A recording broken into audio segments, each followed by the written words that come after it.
সুধীমণ্ডলী, সবাইকে শুভেচ্ছা। শুরু হচ্ছে বাংলা ভিউ মুজিব বর্ষে আমার ভাবনা অনুষ্ঠান। আজকের এই অনুষ্ঠানে আমাদের আমন্ত্রণে স্টুডিওতে অতিথি হিসেবে উপস্থিত হয়েছেন বিশিষ্ট রাজনীতিবিদ অ্যাডভোকেট মিসবাউদ্দিন সিরাজ, যার সম্পর্কে স্বল্প সময়ে বলে শেষ হবার নয়। তিনি অত্যন্ত গুণী একজন ব্যক্তিত্ব। ৭৫ পরবর্তী সময়ে বাংলাদেশে বঙ্গবন্ধুকে হত্যা করার পর যে রাজনৈতিক দুর্বিপাক নেমে এসেছিল, সে সময়ে যে সমস্ত ছাত্র নেতারা এদেশে রাজপথ কাঁপিয়েছেন এবং স্বৈরাচারের বিরুদ্ধে রুখে দাঁড়িয়েছিলেন, তাদের অন্যতম মিসবাউদ্দিন সিরাজ। তিনি ছাত্র সংগ্রাম পরিষদ এবং সিলেটের ছাত্রলীগের নেতা ছিলেন এবং ছাত্র রাজনীতিকে এবং স্বৈরাচার বিরোধী আন্দোলনকে নেতৃত্ব দিয়েছেন। তিনি সাবেক সাংগঠনিক সম্পাদক বাংলাদেশ আওয়ামী লীগ কেন্দ্রীয় কমিটি এবং বাংলাদেশ বার কাউন্সিলে পরপর 2 বার নির্বাচিত হয়েছেন সদস্য হিসেবে। তিনি সাবেক পিপি হিসেবে দায়িত্ব পালন করেছেন 10 বছর। তিনি ভারতের জাতির পিতা মহাত্মা গান্ধীর নামে যে ট্রাস্ট আছে নোয়াখালীর জয়াগে, মহাত্মা গান্ধী আশ্রম ট্রাস্ট, সেই ট্রাস্টের তিনি ট্রাস্টি হিসেবে বর্তমানে কাজ করছেন এবং একটি বিরল ব্যক্তিত্ব, অত্যন্ত স্পষ্টবাদী এবং তুখোড় রাজনীতিবিদ। তিনি বঙ্গবন্ধুর হত্যার পরবর্তীতে বঙ্গবন্ধুর হত্যাকাণ্ডের সাথে জড়িত এবং চক্রান্তকারী, ষড়যন্ত্রকারী যে খন্দকার মুস্তাক, সেই খন্দকার মুস্তাককে সিলেটের আলিয়া মাদ্রাসা মাঠে যে গণপিটুনি দেওয়া হয়েছিল, সেটার অন্যতম নেতৃত্ব দিয়েছিলেন মিসবাউদ্দিন সিরাজ। তিনি বহুবার কারাবরণ করেছেন এরশাদ বিরোধী আন্দোলনের সময় এবং বাংলাদেশের পরবর্তীতে বিভিন্ন আন্দোলন সংগ্রামে, গণতন্ত্রের আন্দোলন সংগ্রামে, গণতন্ত্র প্রতিষ্ঠান আন্দোলন সংগ্রামে তিনি কারাবরণ করেছেন, নির্যাতন সহ্য করেছেন। এই রাজনীতিবিদের বর্ণাঢ্য জীবন, আজকে তাকে আমরা বঙ্গবন্ধু মুজিব বর্ষে, জাতির পিতার জন্মশতবর্ষের যে আয়োজন সারা দেশে চলছে, সেখানে তার ভাবনা নিয়ে আলোচনা করার জন্য আমরা তাকে আমন্ত্রণ জানিয়ে এনেছি। আমরা তার সাথে কথা বলছি। ধন্যবাদ আপনাকে। আজকে আমাদের অনুষ্ঠানের মূল বিষয়বস্তু হচ্ছে জাতির পিতা বঙ্গবন্ধু শেখ মুজিবুর রহমানের জন্মশতবার্ষিকী আয়োজন হচ্ছে সারা দেশে এবং উদযাপিত হচ্ছে, এবং পরবর্তী যে নতুন প্রজন্ম, সেই প্রজন্ম এটা অধীর আগ্রহে এই উদযাপনে শরিক হচ্ছে। মুজিব বর্ষ নিয়ে আপনার ভাবনা কি? আমাদের অনুষ্ঠানের নাম হচ্ছে মুজিব বর্ষে আমার ভাবনা। আমরা একান্তই আপনার একজন প্রজ্ঞাবান রাজনীতিবিদ হিসেবে আপনার ব্যাখ্যা বিশ্লেষণ জানতে চাই। দেখেন, আমি আপনাকে এবং বাংলা ভিউ অনলাইন টিভি চ্যানেলকে আমি ধন্যবাদ জানাই। আপনারা সঠিক সময়ে জাতির সামনে আমাদেরকে উপস্থাপন করেছেন। আজকে এই দিনে বঙ্গবন্ধু মানি বাংলাদেশ এক অভিন্ন। সুতরাং আমি সর্বকালের সর্বশ্রেষ্ঠ বাঙালি, 1920 সালে 17ই মার্চ টুঙ্গিপাড়ায় অজপাড়াগাঁয়ে তিনি জন্মগ্রহণ করেছিলেন। এই জন্মের পর থেকেই ব্রিটিশ বিরোধী আন্দোলন থেকে শুরু করে পাকিস্তান স্বৈরশাসকের বিরুদ্ধে মাতৃভাষা, মায়ের ভাষা মাতৃভাষার আন্দোলনের নেতৃত্ব, সফল নেতৃত্ব দিয়ে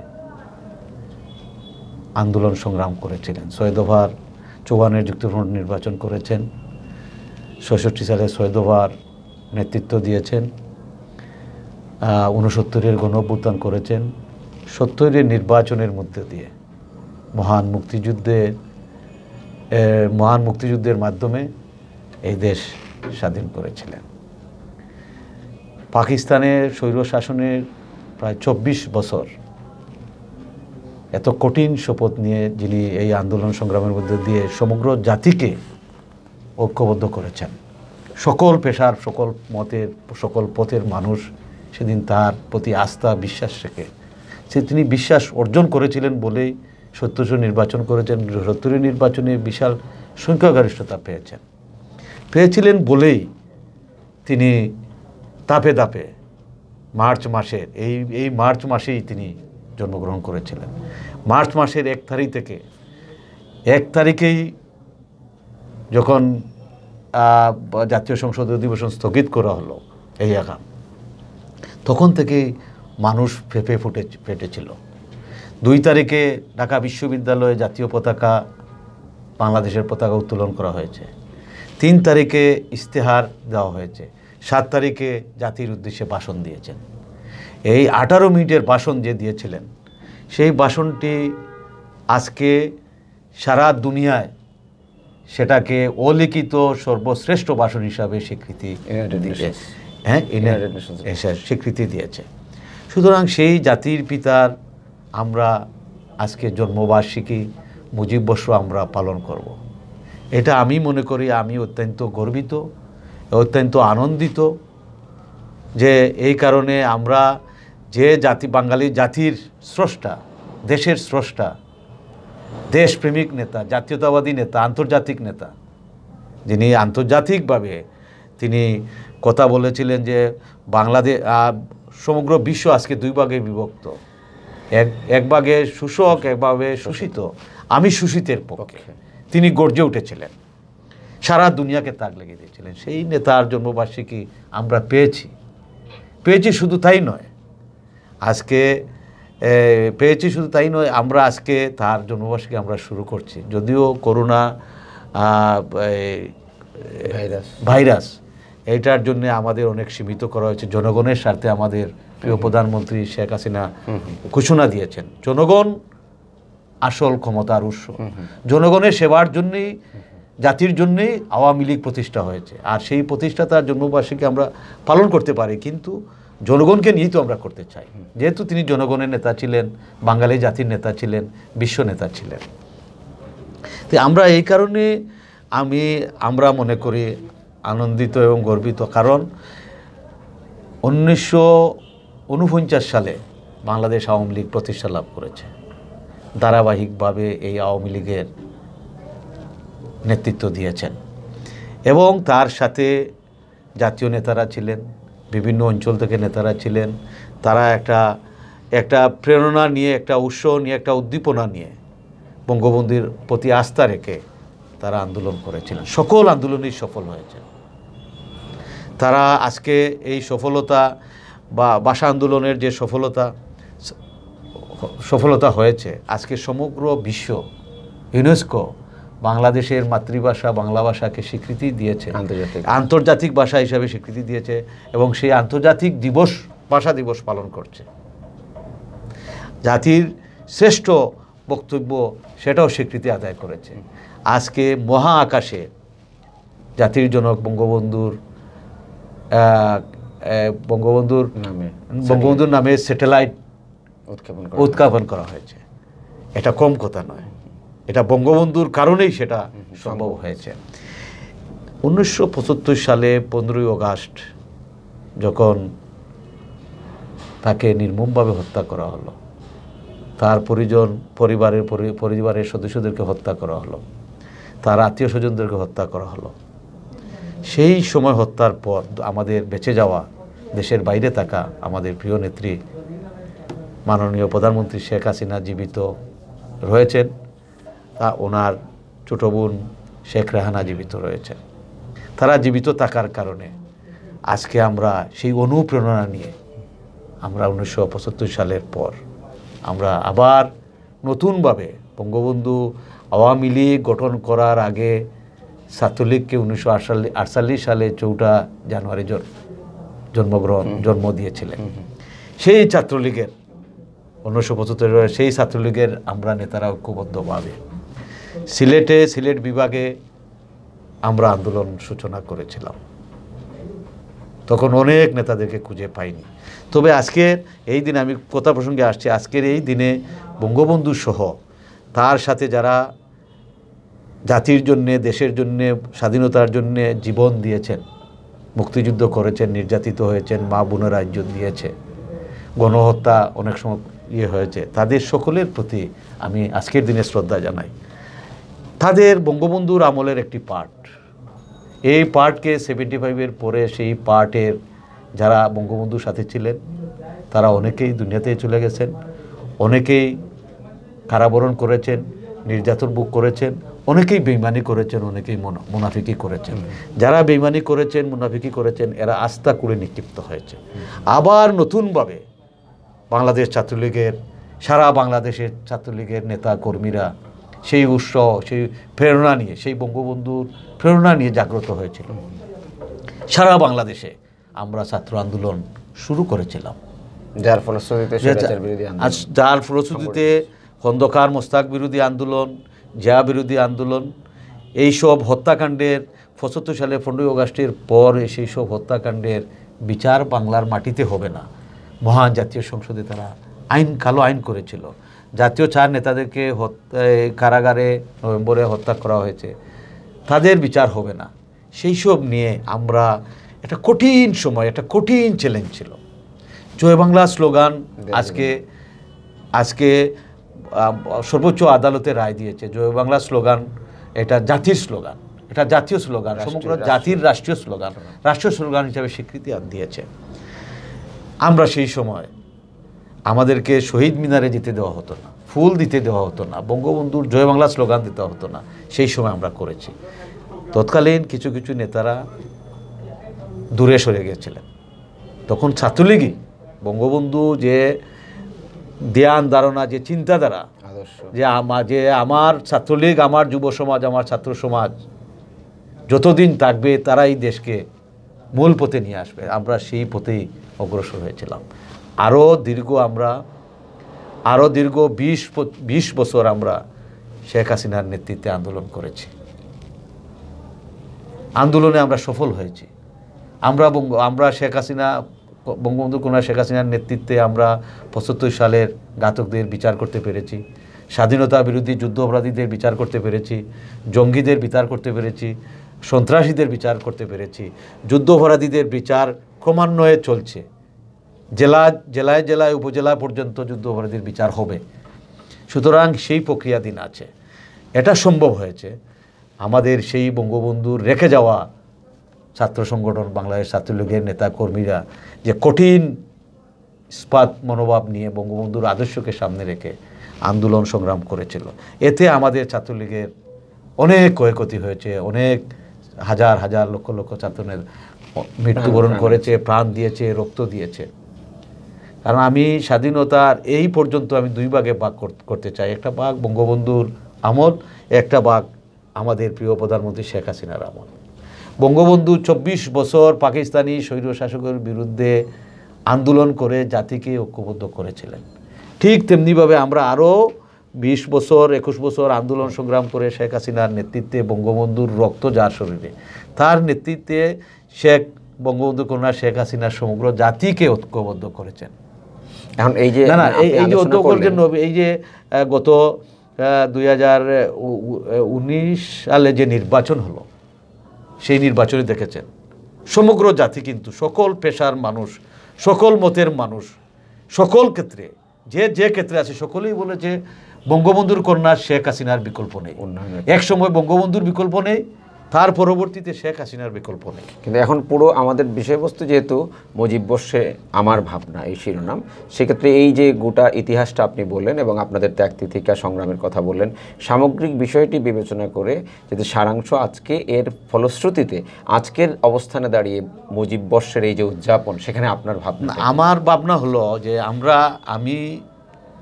আমি আগেই বলেছি আমি গর্বিত এবং সিলেটবাসী হিসেবে গর্বিত। আমরা কিন্তু যাত্রা শুরু করেছি বঙ্গবন্ধুর প্রেরণা, বঙ্গবন্ধুর আদর্শ সামনে রেখে।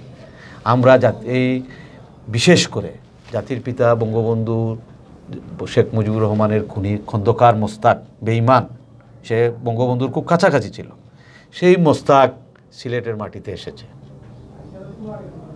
আমরা তাকে সিলেটের মাটিতে গণপিটুনি দিয়েছি, আমাদের বিরুদ্ধে রাষ্ট্রদ্রোহী মামলা হয়েছে। মোস্তাক কিন্তু আপনাদের দলের মধ্যেই ছিল। দলের সে তো বেইমানি করেছে, তাকে হত্যার মধ্যে দিয়ে ষড়যন্ত্র করে। হওয়ার পরে আমাকে 17 মাস কারাগারে থাকতে হয়েছে।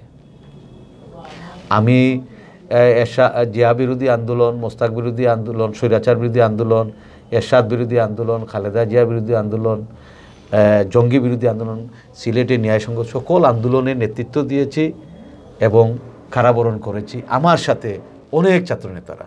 সেই অবস্থা থেকে জঙ্গিরা আমাদের উপর যেভাবে এই বাংলাদেশে জঙ্গি রাজত্ব কায়েম হয়েছিল, সন্ত্রাসীদের রাজত্ব কায়েম হয়েছিল, আপনি জানেন এই সিলেটে হযরত শাহজালালের মাজার সারা বাংলার সকল মাজারে সিলেটের গ্রেনেড হামলা হয়েছে, রক্তে রঞ্জিত হয়েছে সিলেট। এই মাজারে কোনো অপশক্তি, ব্রিটিশ আমল বলেন, পাকিস্তান আমল বলেন, কোনো অপশক্তি মাজারে আক্রমণ করে নাই, কিন্তু তারা আক্রমণ করেছে, রক্তে রঞ্জিত করেছে। কোনো দিন রাষ্ট্রীয় ক্ষমতায় ছিল বিএনপি জামাত, তারা কোনো দিন কোনো মন্ত্রী এমপি দেখতে আসে নাই, অথচ আমাদের নেত্রী শেখ হাসিনা এসেছে। আমরা এত গড়ের ভিতরে আমাদের মহিলারা মিটিং করছে, সেখানেও গ্রেনেড হামলা, আমাদের মৃত্যুর পরোয়ানা দিয়ে খাফন, আমাদের জসকোর্টে গ্রেনেড হামলা, দোকানপাটে গ্রেনেড হামলা, রংমহলে গ্রেনেড হামলা, বিচারকদের উপর গ্রেনেড হামলা। আমিও গ্রেনেড হামলায় আহত ছিলাম, আমার সাথে 20 জন গুরুতর আহত হয়েছে, ইব্রাহিম নিহত হয়েছে। এত প্রতিকূল অবস্থার মধ্যে আমরা এই বিষয়গুলোকে আপনি কি মনে করেন যে এই বিষয়গুলো যেটা হয়েছে সেটাকে আপনারা আইন আদালত দিয়ে বা আইন প্রয়োগকারী সংস্থা দিয়ে আপনারা যেটুকু সমাধান করেছেন বা সমাধান করছেন বা নিয়ন্ত্রণে নিয়ে এসছেন, কিন্তু এর বিপক্ষে যে জনমত সৃষ্টি করা দরকার ছিল, যে সাংগঠনিকভাবে যে কাজ করার দরকার ছিল তৃণমূল পর্যায়ে, সেই জায়গা থেকে আপনারা আমরা সফল মানুষের আমরা সফল এই কারণে, মানুষ দেখছে যে বাংলাদেশে তাদের উপর এত নির্যাতন, এত নিষ্পেষণ, মানুষ এটাকে বিশ্বাস করেছে, আমাদের নেতাকে বিশ্বাস করেছে, আমাদের নেতা শেখ হাসিনাকে বিশ্বাস করেছে বলেই সমগ্র জাতি ঐক্যবদ্ধ হয়েছে শেখ হাসিনার নেতৃত্বে। যেভাবে আমি বলেছি বঙ্গবন্ধুর নেতৃত্বে এক হয়েছিল, আজকে সমগ্র জাতি এক হয়েছে। তবে এইটাকে আমরা সফল হয়েছি রাজনৈতিকভাবে এই কারণে, আমাদের নেত্রী সফল, লিডারশিপ দেশপ্রেম নিয়ে, সাহসী নিয়ে অন্যায়ের কাছে মাথা নত করে নাই শেখ হাসিনা, একদম কঠিন সময়ে চ্যালেঞ্জ হিসাবে নেতৃত্ব দিয়েছেন। এই কারণ এখন আমাদের ভাবনা হলো শেখ হাসিনা যে ভীষণ আমাদেরকে সামনে কিভাবে এগিয়ে নিয়ে যাওয়া যায়, ভীষণ দিয়েছেন। এই 2021 সালের ভীষণ দিয়েছেন, 2030 সালের ভীষণ দিয়েছেন, 2041 সালের ভীষণ দিয়েছেন। ধাপে ধাপে আমাদের নেত্রী এগিয়ে যাচ্ছেন, দেশকে এগিয়ে নিয়ে যাচ্ছেন, দলকে আবার পিছনে আবার দলকে সুসংগঠিত করেছেন এবং আমাদের স্বাধীনতাকামী যত রাজনৈতিক দল আছে সকলকে একটি জায়গায় নিয়ে আসতে পেরেছেন। সুতরাং আমাদের ভাবনা হলো বঙ্গবন্ধু শুধু আওয়ামী লীগের সম্পত্তি নয়, বঙ্গবন্ধু জাতীয় সম্পদ, বঙ্গবন্ধু আন্তর্জাতিক সম্পদ। তিনি শুধু বাংলাদেশকে নিয়ে চিন্তা করেন নাই, দুনিয়ার সব শোষিত মানুষের পক্ষে তিনি কাজ করেছেন। তিনি আজকে আন্তর্জাতিক অঙ্গনে বঙ্গবন্ধুকে নিয়ে বহু চিন্তা ভাবনা হচ্ছে। সুতরাং আমি আজকের দিনে সিলেটবাসী সহ দেশবাসীকে এটাই বলবো, আমাদের নতুন প্রজন্ম যেভাবে সামনের দিকে এগিয়ে আসছে, আমাদের বঙ্গবন্ধুর দৌহিত্র ডক্টর সজীব ওয়াদের জয়, সে যেভাবে দেশকে ডিজিটালাইজেশনের দিকে নিয়ে যাচ্ছে, আমার এদের নতুন প্রজন্মদেরকে আকৃষ্ট করেছে। নতুন প্রজন্ম আজকে আমাদের মাননীয় প্রধানমন্ত্রী শেখ হাসিনার পাশে দাঁড়িয়েছে। আমরা নতুন প্রজন্ম আমাদের ভবিষ্যৎ। তারা যখন এই ভীষণকে স্বাগত জানিয়েছে, তাদেরকে আমরা সহযোগিতা করা, তাদেরকে মাঠে নিয়ে সামনের দিকে এগিয়ে যাওয়া। এইটা আমরা আজকের মুজিব বসে আমরা এইটাই বলবো, এই সেলিব্রেশনটা কেমন হওয়া উচিত। এইটাই আমরা বলবো যে মুজিব বসে আমি সকলকে বলবো, আমরা পিছনের দিকে আর না তাকি সামনের দিকে সামনে যাওয়া যায়, দেশকে আগাতে চাই, জাতিকে আগাতে চাই, নতুন প্রজন্মের হাতে আমরা ক্ষমতা তুলে দিতে চাই। ভেদাভেদ ভুলে গিয়ে নতুন প্রজন্ম যাতে সুন্দরভাবে বঙ্গবন্ধুর ভীষণ, মুক্তিযুদ্ধের ভীষণ, বাংলাদেশের ভীষণ, শেখ হাসিনার ভীষণ যাতে আমরা বাস্তবায়ন করতে পারি, একটা উন্নত দেশে আমরা নিয়ে যেতে পারি। আর ইতিমধ্যে যে আমেরিকা যুক্তরাষ্ট্র একসময় বলেছিল বাংলাদেশ তুলাবিহীন জুড়ির দেশ, সেই বাংলাদেশ আজকে 2018 সালে 18 সালে 17ই মার্চ, সম্ভব 18 সাল অথবা 17 সালে মার্চ 17 তারিখে জাতিসংঘ বাংলাদেশ মিশনে এসে জাতিসংঘ আমেরিকান তারা বলেছে বাংলাদেশ উন্নয়নশীল দেশ থেকে উন্নয়নশীল দেশে প্রবেশ করেছে, তুলাবিহীন জুড়ির দেশ থেকে সামনের দিকে এগিয়ে আসছে। তারাও পিছনের দিকে তারাও তাকিয়ে আছে। সুতরাং আজকে এই দিনে আমি সমগ্র জাতিকে দল মতের ঊর্ধ্বে থেকে বঙ্গবন্ধুর আদর্শ, বঙ্গবন্ধুর সামনে রেখে এবং মুক্তিযুদ্ধে সামনে রেখে যে আমাদের বাঙালি জাতির যে স্বপ্ন সেটা আমরা বাস্তবায়ন করতে অন্তত কিছু জায়গায় আমাদের একটা গোটা জাতির একটা ঐক্যের প্রয়োজন, যে মৌলিক বিষয়গুলো অন্ন, বস্ত্র, বাসস্থান, চিকিৎসা, মানুষের গণতান্ত্রিক অধিকার, শিক্ষা, এই সমস্ত বিষয়ে দেশপ্রেম, অন্য, বাসস্থান, শিক্ষা সকল ক্ষেত্রে আমাদের প্রধানমন্ত্রী ইতিমধ্যেই তার স্বাক্ষর রেখে যাচ্ছেন, এগিয়ে যাচ্ছেন এবং সকল মত পথের মানুষকে একটি নির্বাচন আসলে সবাইকে তিনি আহ্বান করেন। ইতিমধ্যেই সেই আহ্বানে সাড়া দিয়ে সকল বিরোধী দল কিন্তু মাননীয় প্রধানমন্ত্রী গণভবনে গিয়েছেন, আলোচনা করেছেন। তিনি সকল ক্ষেত্রে একটা যখনই তিনি কোনো পদক্ষেপ নেন জাতিকে ঐক্যবদ্ধ করেন। কিন্তু সম্মানিত নেতা, আপনি বলেন তাহলে এই জায়গাতে যদি যেতে হয় তাহলে অতীতের ইতিহাস পর্যালোচনা আমরা যেভাবে করব থেকে আমরা শিক্ষা নেব, কিন্তু হিংসার রাজনীতি থেকে বেরিয়ে আসতে হবে। আমরা হিংসা বিদ্বেষের রাজনীতি সবাইকে বেরিয়ে আসতে। আমাদের মাননীয় প্রধানমন্ত্রী বহু অত্যাচারিত হয়েছেন, বহুবার তাকে হত্যার ষড়যন্ত্র করা হয়েছে। 21শে আগস্ট সহ বঙ্গবন্ধুকে অগাস্টের 15 তারিখে তার পরিবার সহ হত্যা করেছেন। সে আমাদের নেত্রী শেখ হাসিনাকে অগাস্ট মাসের 21 তারিখে হত্যা ষড়যন্ত্র করা হয়েছে। বঙ্গবন্ধুকে কিন্তু রাতের অন্ধকারে হত্যা করা হয়েছে। আমাদের নেত্রী শেখ হাসিনাকে দিনে দুপুরে রাজধানীর প্রকাশ্যে আরো করা হয়েছে। আল্লাহর রহমতে তিনি টিকে আছেন। তার মাধ্যমে এই দেশ, এই অসহায় বাঙালি জাতিকে নেতৃত্ব দেওয়ার জন্য আল্লাহ জীবিত রেখেছেন। আমরা চাই শেখ হাসিনা আজকে দল মতের ঊর্ধ্বে থেকে তিনি দেশকে এগিয়ে নিয়ে যাচ্ছেন। আমাদের আপনি দেখেন আজকে এই মুজিব বর্ষে বলতে চাই, এই মুজিব বর্ষে আমাদের অনেক নেতা কর্মীকে তিনি ছাড় দেন নাই, কোনো দুর্নীতিবাজকে, কোনো সন্ত্রাসীকে তিনি ছাড় দেন নাই।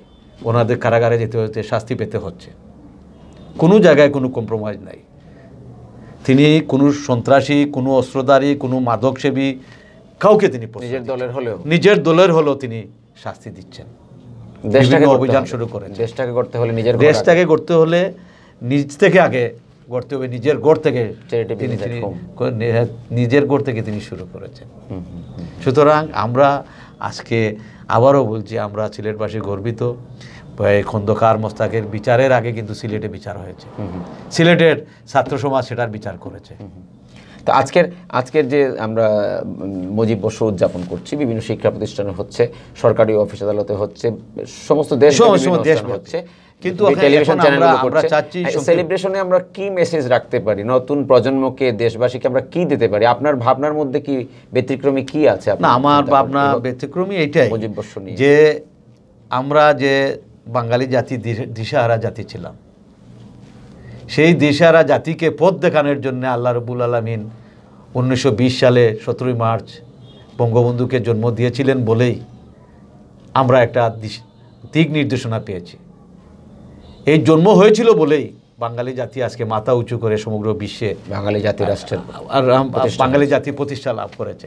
সুতরাং আমরা সমগ্র জাতিকে এবং নতুন প্রজন্মকে আমরা আহ্বান জানাতে চাই, সেই বঙ্গবন্ধুকে নিয়ে আপনারা বঙ্গবন্ধুর আত্মজীবনী আপনারা পড়েন, তার রোজনামচা বইটি পড়েন। তাদেরকে আমি এইটাই বলবো, পড়ার মধ্য দিয়ে জাতি গঠনে কি করণীয় তারা এগিয়ে আসবে। কেমন বাংলাদেশ হ্যাঁ, কেমন বাংলাদেশ যত অ্যানালাইসিস করবে তত তথ্য বাহির হয়ে আসবে।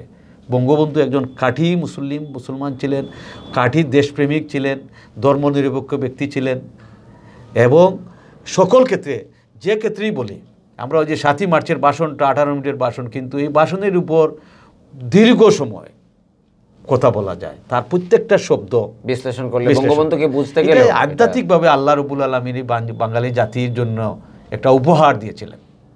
সেই উপহার আমরা সামনে রেখে তার চেতনাটাকে ধারণ করে আমাদের মুক্তিযুদ্ধে বিশ্বাস করে আমাদের নতুন প্রজন্ম, আমি আশা করি তারা এগিয়ে এসেছে, আরও এগিয়ে আসবে। আমাদের এই যে বঙ্গবন্ধুর জন্মশতবর্ষের মুজিব বর্ষের যে অনুষ্ঠানমালা হচ্ছে, শুধুমাত্র আনুষ্ঠানিকতার বেড়াজালে না, এখানে তো বিভিন্ন সেমিনার, সিম্পোজিয়াম, আলোচনা, বিভিন্নভাবে পত্রিকা, নানা ধরনের অনুষ্ঠান হচ্ছে। শিশুদের জন্য চিত্রাঙ্কন প্রতিযোগিতা, বিভিন্ন ধরনের প্রতিযোগিতা আছে, সবাই যাতে এটাতে অংশগ্রহণ করে এবং বঙ্গবন্ধুকে জানে, বাঙালি জাতিকে জানে, স্বাধীনতাকে জানে, সেখান থেকে কিছু সেখান থেকে শিক্ষা নিয়ে সামনের দিকে আগাবে। দেশটাকে ভালোবাসতে হবে, দেশটাকে ভালোবাসতে হবে। ধন্যবাদ আজকের এই আয়োজনে স্টুডিওতে আসার জন্য। আমরা চাই যে বঙ্গবন্ধু যে সোনার বাংলার স্বপ্ন দেখেছিলেন, সোনার বাংলার সেই স্বপ্নটা যেন আমাদের নতুন প্রজন্ম বাস্তবায়ন করতে পারে এবং ওনার সুযোগ্য কন্যা জননেত্রী শেখ হাসিনা যেভাবে দেশকে এগিয়ে নিয়ে যাচ্ছেন এবং আপনাদের দল যদি সেই চেতনাকে ধারণ করে একদম তৃণমূল পর্যায়ে সেই এজেন্ডা বাস্তবায়নের জন্য কাজ করে যায়, আমরা আশ্বস্ত হতে পারি যে একটা ভালো কিছু হবে এবং দলমত নির্বিশেষে জাতির মধ্যে কি একটা ঐক্য আনতে হবে, দেশপ্রেমের মানে মৌলিক কিছু বিষয়ের মধ্যে সবাইকে ঐক্যের জায়গায় না। এখন যেসব জাতি আমাদের জাতির পিতা বঙ্গবন্ধুর প্রতি যেভাবে ঐক্য হয়েছিল, আজকেও বঙ্গবন্ধুর কন্যা শেখ হাসিনা জাতীয় ঐক্যের প্রতীক হয়েছেন। তিনি আন্তর্জাতিকভাবে তিনিও স্বীকৃতি পাচ্ছেন।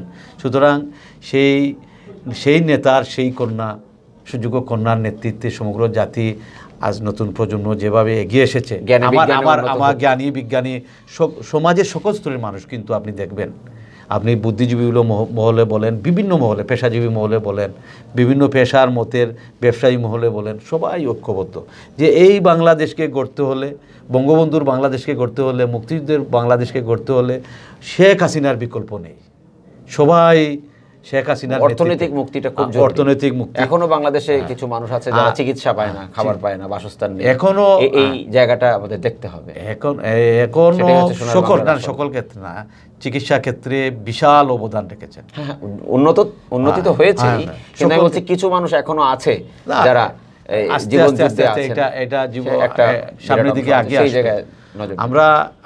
আমার দৃঢ় বিশ্বাস, আমরা বঙ্গবন্ধুর প্রজন্মে ছিলাম না, আমরা শেখ হাসিনার প্রজন্মে, আমরা যতটুকু করেছি তার চেয়ে দ্বিগুণ আমাদের নতুন প্রজন্ম করবে, এটা আমার বিশ্বাস। আর সিলেটবাসী যখনই জাগ্রত হয়, সারা বাংলাদেশের মানুষ জাগ্রত হয়। সিলেট থেকেই সকল অন্যায় অত্যাচারের বিরুদ্ধে আন্দোলন সূচনা হয়েছে। সিলেটে মুক্তিযোদ্ধা সর্বাধিনায়ক জেনারেল আতাউল গনি উসমানী এই মুক্তিযুদ্ধের প্রধান সেনাপতি ছিলেন, second in command, third in command সিলেটে ছিলেন। সিলেটে পররাষ্ট্রমন্ত্রী আব্দুস সামাদ আজাদ, দেওয়ান ফরিদ গাজী, আমাদের নেতারা বঙ্গবন্ধুর সাথে, সেক্টর কমান্ডারের মধ্যে আমাদের অনেকেই আছেন। সুতরাং সিলেট সবসময়, এই পবিত্র মাটি সবসময়ই অন্যায়ের বিরুদ্ধে, শান্তির পক্ষে। আমরা সিলেটবাসী শান্তির পক্ষে আছি, আমরা শান্তির পথে এগিয়ে যেতে চাই, শেখ হাসিনার নেতৃত্বে দেশকে এগিয়ে নিয়ে যেতে চাই। ধন্যবাদ আপনাকে। আর আপনাকে ধন্যবাদ, এবং আজকের এই বাংলা ভিউ অনলাইন টিভি চ্যানেলকে আমি ধন্যবাদ দিয়ে সঠিক সময়ে একটি সঠিক সিদ্ধান্ত নিয়ে বহুল প্রচারিত প্রতিষ্ঠান, সেই প্রতিষ্ঠানে আমাকে সুযোগ দেওয়ার জন্যে আমি আন্তরিকভাবে আপনাকে এবং তাদের কর্তৃপক্ষকে কৃতজ্ঞতা জানাই। ধন্যবাদ। জয় বাংলা। সুধীমণ্ডলী, আমরা দীর্ঘক্ষণ বিশিষ্ট রাজনীতিবিদ জনাব অ্যাডভোকেট মিসবাউদ্দিন সিরাজ মহোদয়ের কথা শুনলাম।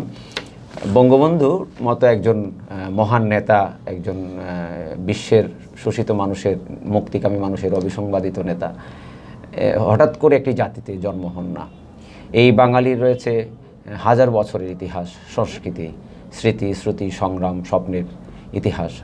তাই বঙ্গবন্ধু এই হাজার বছরের যে ধারাবাহিকতা, সেই ধারাবাহিকতায় একজন নেতার জন্ম হয়েছিল এবং তিনি প্রথম বাঙালি জাতির একটি রাষ্ট্র তৈরি করেছিলেন, বাঙালি জাতি রাষ্ট্র।